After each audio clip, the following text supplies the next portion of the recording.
May reading oh. Nung nakita natin may reading, kabilaan, baliktarin, meron pa rin. Meron, ibig sabihin ang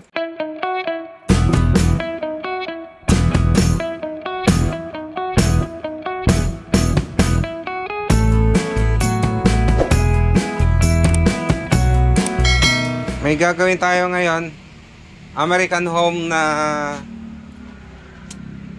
microwave.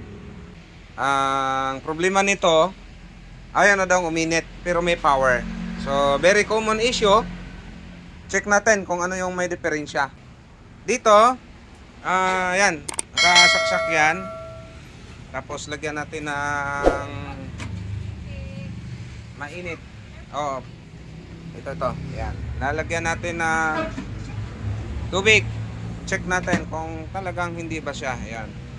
Masyadong mahaba ng control natin. Nakasagad na yan. Dapat yan, pagka ganong kahaba na, ano na yan, mainit na dapat yan. Yun, wala. Walang init. Okay, so nabuksan na natin, no? Titingnan natin kung saan yung problema. Magnetron ba? Yung fuse o high voltage fuse at saka yung ating high voltage capacitor. So check natin isa-isa yan kung saan nagkakaroon ng problema. Madalang namang masira tong high voltage transformer natin.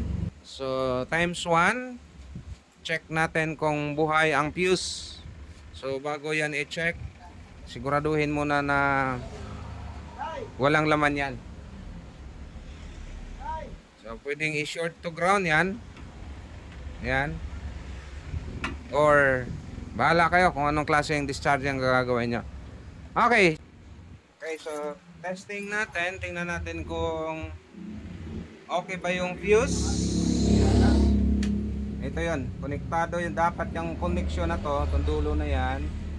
Konektado yan dito. Papunta yan. Dito. Sa capacitor. Ayun, wala oh. Ibig sabihin putol ang fuse. Titingnan natin. Punutin lang natin ito para mabilis. Yan.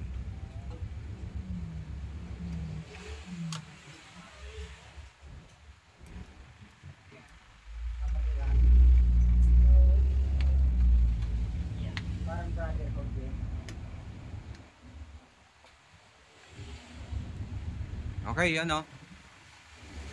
Wala nang connection, putol. So open na siya. So unang problema. Ngayon check natin yung capacitor kung okay pa. Yan.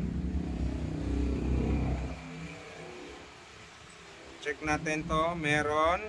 Baliktarin. Meron. Check natin doon sa chassis.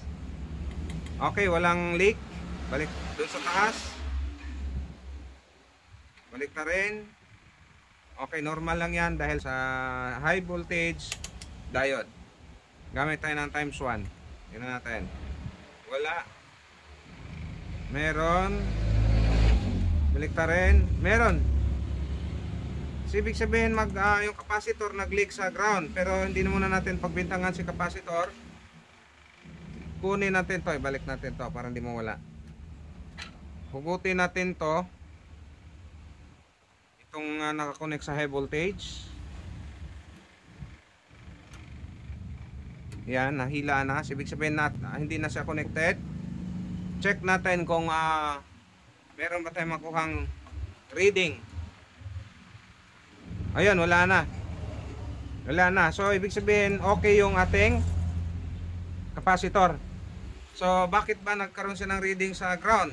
Tingnan natin si magnetron. Yan. Dapat si magnetron ay walang reading sa ground.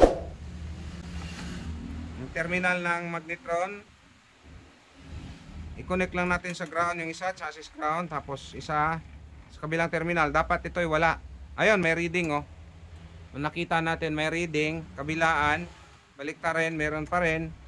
Meron. Ibig sabihin, ang confirm na ang problema ngayon natin ay magnetron. So, pag pinalitan natin yung magnetron, medyo may kamahalan. Ngayon, ang gagawin muna natin, palitan muna natin yung yung filament niya. So, usually diyan nagkakaroon ng problema. So, nagsushorte sa ground. Kaya tatanggalin ko to and then palitan natin yan. Tingnan natin kung back to normal ba siya.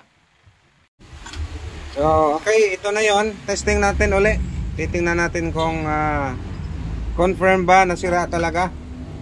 So, dapat yan walang reading sa ground. Ayun, meron, no? Meron. So, dapat yun ay capacitor reading lang to eh. May kick lang to. Pero ngayon, meron talagang reading. Kaya ito, palitan natin yan. Madali lang naman palitan to. Hinang natin. Tapos, testing natin ulit.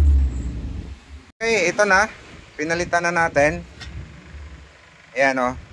So, nahinang na rin natin. Subukan nating i-testing to. Tapos palitan natin ng fuse. Tingnan natin kung effective ba uli yung gagawin natin. Although hindi lang naman ngayon tayo lang palit nito. So madalas tayong nagpapalit na nito. Susubukan natin kung gagana na ba siya. Okay, so nakabit na natin tong magnetron. Tapos napalitan na rin natin ng fuse. So testing na lang natin. Final test.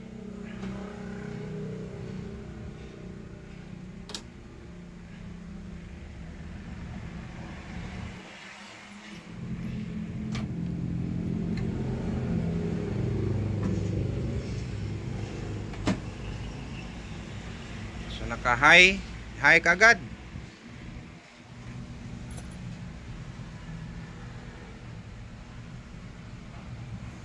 Tingnan natin kung ano ang resulta. So mga ganyan dapat may init na yan. Ayun. Nag-moist to. Kita nyo nag-moist. So ibig sabihin yan, effective yung ginawa natin. So gumagana na po siya. Back to life naman siya uli. So condition na naman siya uli. Testing na lang natin to ng matagal. Tingnan natin kung di ba bibigay uli. So yun lang, maraming salamat sa inyong panonood at suporta. Shoutout sa lahat. God bless po. See you next video.